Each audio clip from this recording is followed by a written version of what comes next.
At secondary school, most boys in today's England will meet their first ever male teacher. By now, the majority of boys have already been successfully turned off education, and only a great deal of work can bring them back again. But it's still possible. But secondary schools are no longer equipped to handle boys. Indeed, they're deliberately designed to be ill-equipped to deal with boys. The support and encouragement of female students is the manifest priority in secondary schools.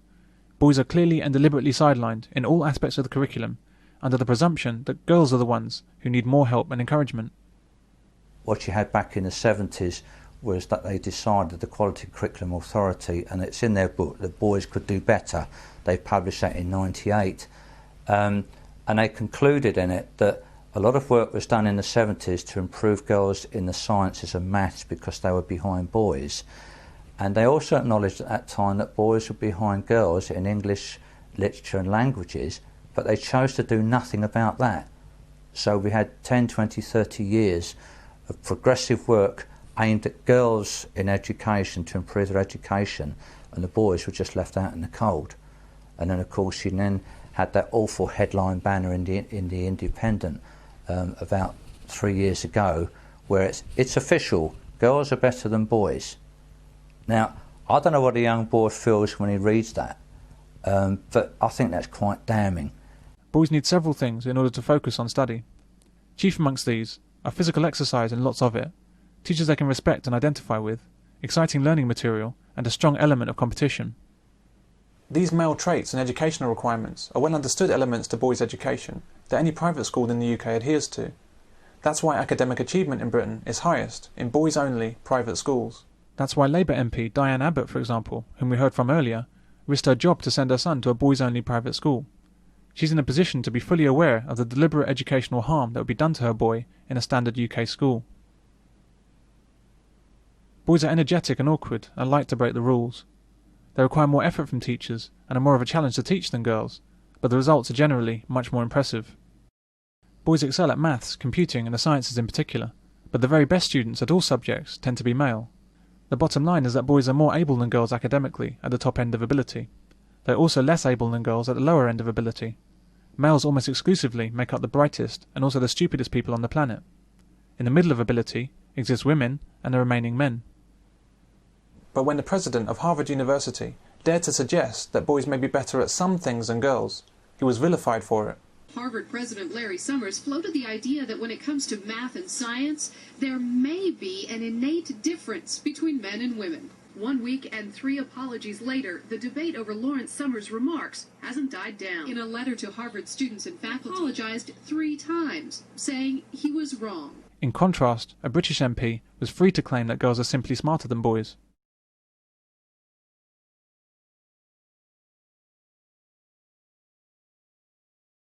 And I thought if he'd said that and the girls hadn't been doing so well, he wouldn't be chairman of that group anymore. He'd have been hoofed off as, and he said that and he was allowed to get away with it. I remember that. Yeah, he said it's as simple as that and we just stopped harping on about it, basically. Exactly, yeah. And he was the chairman of a group that was supposed to be doing something about it. This shows the evil that's been growing in our education system. What effect do such comments have on boys' achievement? Who's standing up for boys in our society? For an MP to say this is not only criminal, but shows just how blatant the attack on men has become. About 4 years ago, I spoke to my sons when they were younger with some of their friends, and I said to my daughter, what do you think society feels about you? How do you feel that you're perceived?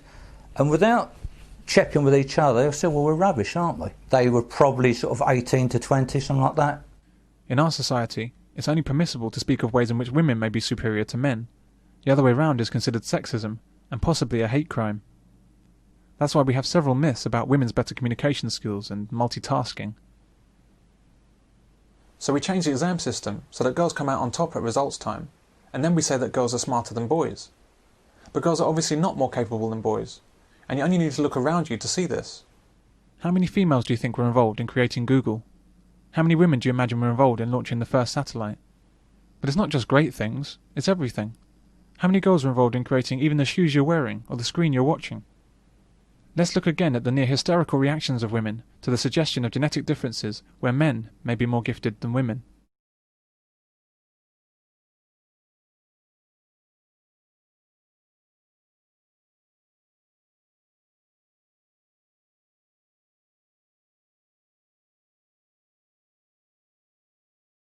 there may be an innate difference between men and women. I really kept expecting him to say, oh, this is a hypothesis, or maybe whatever, or this is an idea that people used to have. When you send this message that maybe it's in your genes, you're asking women to come to work every day and prove over and over and over, yes, I really am good enough to be here. And that is exhausting. Some students say the president's comments have already had a chilling effect. There have been girls who have said, maybe it's not worth it if I'm not going to be taken seriously in my field. This is why women in science is often a bad idea. They're led by emotion and victimhood instead of rational thought. Nancy Hopkins, who studies genetics, was in the room when Summers spoke. She was so offended, she walked out. When a professor of biology walks out of a room at the mere suggestion that genetics may play a role in abilities, you have to wonder how she became a professor of anything. Would she have walked out if Larry Summers had suggested that women may be better artistically than men, or better in language skills? I think not. Both women and men need to prove themselves in their chosen fields. If a woman can do the work, then there's no further effort required to prove her worth. It's the women that are in position due to affirmative action, rather than their ability, that need to worry about being taken seriously. And this woman seems very worried.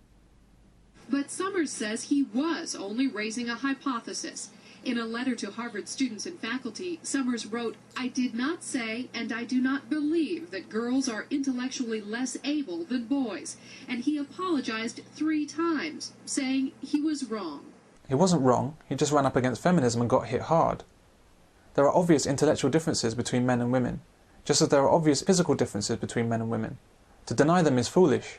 There are all sorts of forbidden opinions on campus. Says she's been hissed and booed for daring to challenge liberal thought, and she defends Summers' right to raise controversial theories. He should not have apologized. Every time he apologizes, he drives another stake into the heart of free discussion. He had no choice but to apologise. It's very easy for a woman to say he shouldn't have, but the rules are very different for men. Others think it might be worth finding out why there are so few women in the sciences. Wondering why there aren't more women in sciences is like wondering why there aren't more women heavyweight boxing champions, or why women can't bench press 200 kilos, or why women aren't running the 100 metres in under 10 seconds. It's because they can't do it. It's not discrimination, it's a fact of life. The topic is on every table. You're a senior. Yes, I'm an applied math concentrator with chemistry. Molly Welch wants to know why she's had only one female professor in her 4 years at this school. But she acknowledges female math majors are rare. Amazingly, they managed to track down a female maths and chemistry student. That's about as rare as a one-armed, black, Jewish, visually impaired, deaf concert violinist. It actually is kind of aggravating to me because, I've been in a math course with, out of 20 students, only 3 girls, and it's just really discouraging. Why is she discouraged by studying with men? How exactly does the sex of fellow students affect the study of maths? Would she say the same if she was one of 3 white students in an all-black class? Women make up more than half of all graduate students at U.S. universities and colleges, but only a little more than a third of faculty. And among full professors, only 23% are women. That's because, in the main, these women have chosen to quit work in their field to have children, and so don't get promoted into professorships. And the same is true of other professions. I've seen my best friend in Parliament, who was a young woman in her 30s, extremely capable. She wasn't willing to basically never see her young children, and so she left Parliament at the age of 38.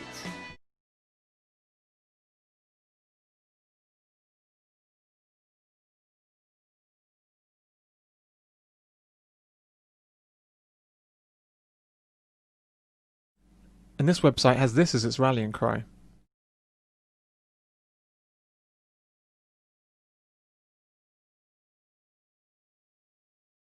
Are you kidding me? Native American women computer science professors. Is there no end to where women will claim oppression? Carol Muller started a mentoring organization along with Sally Ride. She was the first American woman in space and has a PhD in physics. For every woman that gets a PhD in physics, approximately 152 men get one. And can we even guess at how many more highly qualified male astronauts were passed over to put women into space?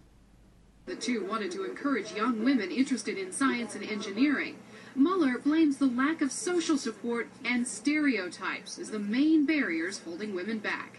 I think it's very clear that there are many, many social factors that impact the participation of women in science and engineering. And those are things we can work on and that we can change. Why do they want more women going into sciences? If women do want to go into it, then they will. After all, they did. Women have nothing unique to offer, and programs like this are only about getting more economic use out of women by encouraging them into careers that they're not suited to. Well, you've got social engineers who are going around saying that you must have women doing this and you must have men doing that. You should have more women in the construction industry. Why? If women don't want to be working sort of waist deep in mud or getting their nails broken by bricks and things like that, why should they go into the construction industry? Why should these social engineers actually dictate to ordinary people, men and women, what they should and shouldn't do? Others argue different explanations like genetics have to be explored, and right now they're taboo. As soon as you study them, you're called a sexist, and they're screaming and yelling, and you have to back down and apologize for even asking the question. This is the behaviour of feminist women to the idea of debate. It's not about rational argument, it's about hysterical females.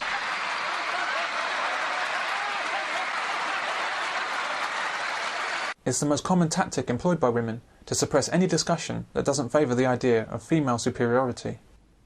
Asking the question has sparked debate and forced change at the nation's oldest university. Today, Harvard President Summers called for a new program to recruit more women. And so feminism wins the day, and we can look forward to more and more women students and more women on university staff, qualified or not, and fewer men. Boys get virtually none of the essential list of support that they need in comprehensive schools. Instead, boys get what girls need.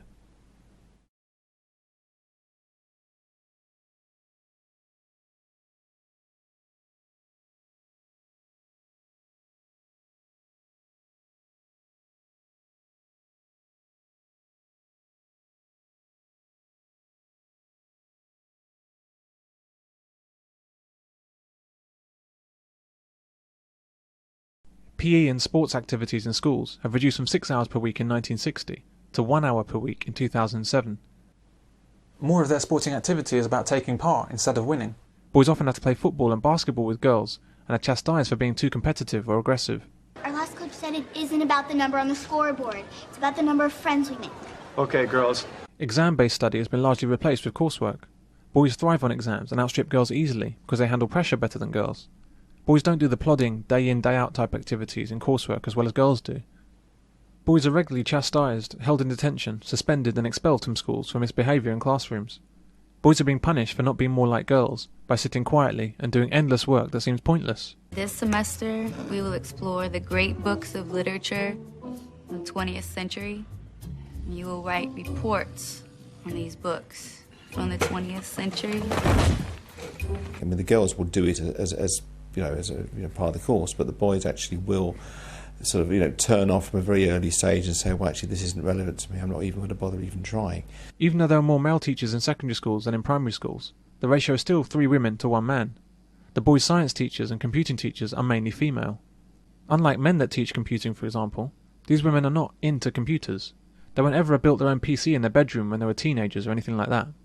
Did you notice how she didn't even get excited when she saw this original ZX81? Yeah, no, that was weird. It's almost as if she doesn't know anything about computers. What? These females barely know anything about these technical subjects, beyond the absolute minimum they need to know to teach a course of study.